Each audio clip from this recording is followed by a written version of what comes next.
Ang tagasalin, ikalawang bahagi. Ang nakaraang aralin ay tumatalakay sa katangian ng isang tagasalin. Isa sa mga katangian ng tagasalin ay ang pagiging etikal nito. Kaugnay nito, mahalagang malay tayo sa mga karapatan at tungkulin ng isang tagasalin.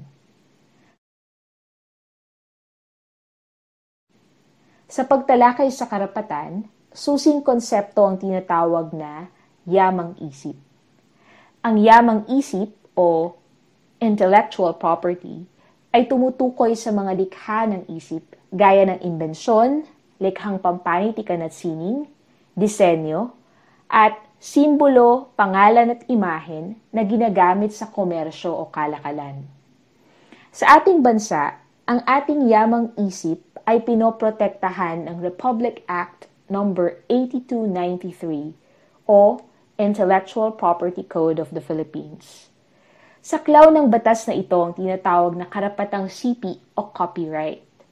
Ito ang terminong ginagamit sa batas na tumutukoy sa mga karapatang ekonomiko at moral ng mga manlilikha. Ang paglabag sa karapatang sipi tulad ng reproduksyon, distribusyon o pamamahagi, pagganap o pagsasadula, at publikong display ng materyales na may karapatang sipi nang walang pahintulot ng may-ari ay may karapatang parusa sang-ayon sa batas.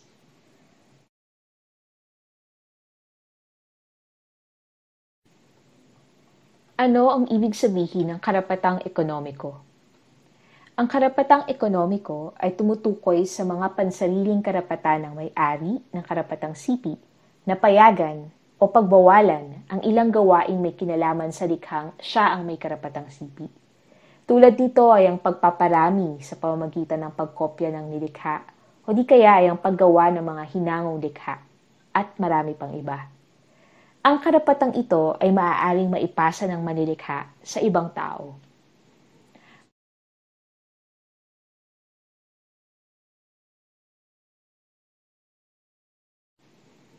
Ano naman ang ibig sabihin ng karapatang moral? Ang karapatang moral ay tumutukoy sa mga karapatang di-ekonomiko ng mga manlilikha.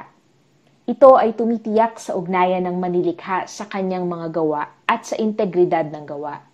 Kabilang dito ang karapatang kilalanin ng manlilikha bilang lumikha ng gawa at ang karapatang tumutol sa anumang pagbabago sa kanyang likha na maaaring magbunga ng kahihiyan o pagkasira ng kanyang pangalan. Kaiba sa karapatang ekonomiko, hindi maaaring ipasa sa iba ang karapatang moral.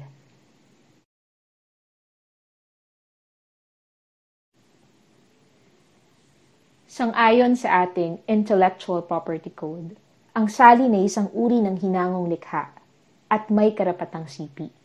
Kaugnay nito, marapat na kilalanin ng isang tagasalin bilang isang manlilikha o autor. Ang kanyang salin o akda ay may karapatang sipi.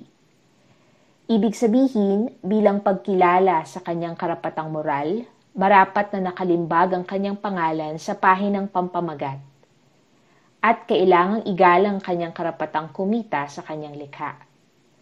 Kaakibat ng tinatamasang karapatan ay ang katungkulan ng tagasalin na maging etikal o ang igalang ang may-ari ng karapatang sipi ng tekstong kanyang isasalin.